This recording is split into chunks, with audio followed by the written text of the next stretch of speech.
10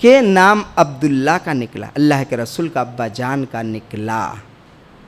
اب جیسے اللہ کے رسول کا ابا جان کا نام نکلا، آپ ہاتھ پکڑے اور سیدھا جو نا قربان گاہ کی طرف چلے۔ عبدالمطلب، قریش آڑے آئے کہ اے عبدالمطلب، اگر آج تم نے اپنے بیٹے کو ذبح کر دیا تو پھر یہی روایت چل پڑے گی، آگے چل کے کسی گھر میں پھر بیٹا نہیں رہے گا، اس لیے سوچ سمجھ کے فیصلہ لو، سوچ سمجھ کے فیصلہ، اس کو ذبح نہ کرو۔ ادھر سے اس کے ماموں جان، ادھر کے وہ لوگ آگے کہا کہ آپ ذرا سوچ سمجھ کا فیصلہ لیں، آپ جلد بازی نہ کریں۔ اللہ کے رسول صلی اللہ علیہ وسلم کے ابا جان کے ماموں وہ لوگ آگے آ کر اپنے بہنوں کے سمجھانے لگے کہ آپ ایسا نہ کریں اللہ کے واسطے، آپ دوسرا کچھ راستہ اختیار کریں۔ تو انہوں نے کہا آخر میں کروں تو کیا کروں، کیا کروں میں اس کو، میں نے نظر مان لیا اور اللہ نے وہ 10 اولاد دیا ہے اور سب کے سب اس دفاع کے جو لائق ہیں، میرے نظر کے مطابق مجھے یہ کرنا پڑے گا۔ تب لوگوں نے کہا کہ نہ ایسا نہ کیجیے، ایک کاہن عورت کا نام بتائیں، اس کا نام بھی میں بھول رہا، اس وقت مجھے یاد نہیں آ رہا، اس کے پاس جائیے، جا کر ان سے فیصلہ لیجیے، جو کہے کیجیے۔ تو ان کے پاس گئے تو کہے، تو انہوں نے کہا کہ عبدالمطلب یہ کام کیجیے آپ کہ عبداللہ کو ایک طرف، 10 اونٹ کو ایک طرف رکھیے، لاٹری نکالیے، اگر عبداللہ کے نام پہ پھر سے لاٹری آ جاتی ہے تو 10 اونٹ کو 20 کیجیے آپ، اور اگر اونٹ کے نام پہ لاٹری نکلتی ہے تو اونٹوں کو ذبح کر کے آپ چھوڑ دیجئے، جو کھائیں سو کھائیں، آپ کا کوئی حق نہیں، آپ ایسا کیجئے۔ جب تک اونٹوں کا باری نہ آ جائے تب تک آپ قرآن اندازی کرتے رہے، یہاں تک کہ عبدالمطلب قرآن اندازی کرتے رہے، 10 بڑھاتے گئے، جب 100 اونٹ ہو گئی، جب 100 اونٹ کا مقدار ہو گیا تو اونٹ کے نام پہ قرآن نکلا۔ سب لوگوں نے چین کا سانس لیا، کہا کہ چلو ٹھیک ہے، اب ہمارے لاڈلا عبداللہ بچ جائیں گے، اور 100 اونٹ کو ذبح کیا اللہ کے راہ میں، اور وہیں پر چھوڑ دیے جانوروں کو، غریبوں کو، مسکینوں کو کھانے کے لیے، اور اس میں سے کچھ بھی نہیں ہے، وہاں سے سیدھا گھر آ گئے۔ اس دن کے بعد سے عرب دستور کے مطابق اس سے پہلے ایک آدمی کی دیت، مرڈر کا دیت جو کیا تھا، 10 اونٹ تھا، لیکن جب عبداللہ کا واقعہ آیا، 100 اونٹ کے بدلے میں عبداللہ کو بچایا گیا، تو لوگوں نے اس دیت کو 100 کر دیا کہ آج کے بعد سے 100 اونٹ جو ہے نا دیت مکمل کیا جاتا ہے۔ یہ جو ہے نا چیز ہے، یہاں سے اللہ کے رسول صلی اللہ علیہ وسلم نے کیا کہا اپنی زندگی میں، میں 2 ذبیح کا بیٹا ہوں، ایک ہمارے ابا جان عبداللہ اور ایک حضرت اسماعیل علیہ السلام، اس لیے میں 2 ذبیح کا بیٹا ہوں۔ تو کہنے کا مطلب کیا ہے کہ یہ تو عبداللہ کی زندگی اور عبدالمطلب کی زندگی کے تعلق سے جو ایک اہم حصہ تھا وہ میں نے آپ کو بتایا۔ انشاءاللہ اگلے خطبہ میں جب آئیں گے تو آپ کے سامنے ہم جو ہے نا واقع فیل کو ہم ضرور رکھیں گے آپ کے سامنے کہ اس وقت کیا ہوا تھا۔ لیکن کہنے کا مطلب ہے کہ سیرت النبی ہم کیوں جان رہے ہیں، جس نبی کو ہم مانتے، جس نبی کے لیے آج ہم جان دینے کے لیے بھی تیار ہیں، جس نبی کا نام سن کے ہم اپنے دل میں ایک محبت محسوس کرتے ہیں، اپنے دل میں تقدس محسوس کرتے ہیں، اس نبی کو جاننا ہر حال میں ضرور ہے، جس کے بارے میں اللہ نے کہا وَإِنَّكَ لَعَلَىٰ خُلُقٍ عَظِيمٍ، نبی آپ اخلاق کے سب سے اعلیٰ مقام پر ہیں۔ پوری دنیا میں قیامت تک، جب سے دنیا قائم ہوئی تب سے لے کر قیامت تک آپ کی اخلاق کو کوئی نہیں پہنچ سکتا، بلکہ آپ اخلاق کے بلند چوٹی پر اللہ تعالیٰ نے خود اعلان کیا ہے۔ اس نبی کو زندگی کو جاننے کی ہمیں کوشش کرنا چاہیے۔ اللہ تعالیٰ مسلمانوں کو ہمیشہ سیرت سے محبت کرنے کی توفیق عطا فرما، مولا کریم نبی کے سنت سے محبت کرنے کی توفیق عطا فرما۔ اے اللہ تعالیٰ نبی کے ہر سنت پہ عمل کرنے کی توفیق عطا فرما۔ اے اللہ تعالیٰ اسلام سے محبت کرنے کی توفیق عطا فرما۔ اے اللہ گناہ سے بچنے کی توفیق عطا فرما۔ اے اللہ گناہ سے نفرت کرنے کی توفیق عطا فرما۔ اے اللہ ہر نیکی سے محبت عطا فرما۔ اے اللہ ہر نیکی سے محبت عطا فرما۔ اے اللہ ماں باپ کی خدمت کرنے توفیق عطا فرما۔ اے اللہ جو بزرگ ہیں، ضعیف ہیں مولا کریم، اے اللہ جو لاچار مجبور ہے، اے اللہ ان کی زندگی جو بھی پریشانی اس پریشانی کو دور فرما۔ اے اللہ ہمارے مرحومین ہیں مولا، جو قبر کے اندر ہے مولا، ہمیں نہیں معلوم کس حال میں ہے مولا، اے اللہ ان کی حد نگاہ تک قبر کو کشادہ فرما دے مولا۔ مولا کریم ان کو جنت کا لباس پہنا دے مولا۔ اے اللہ اگر کسی وجہ سے ان پر عذاب ہو رہے مولا، ان کا عذاب کو موقوف کر دے مولا، عذاب کو روک دے مولا۔ تقبل یا رب العالمین۔ السلام علیکم ورحمۃ اللہ وبرکاتہ۔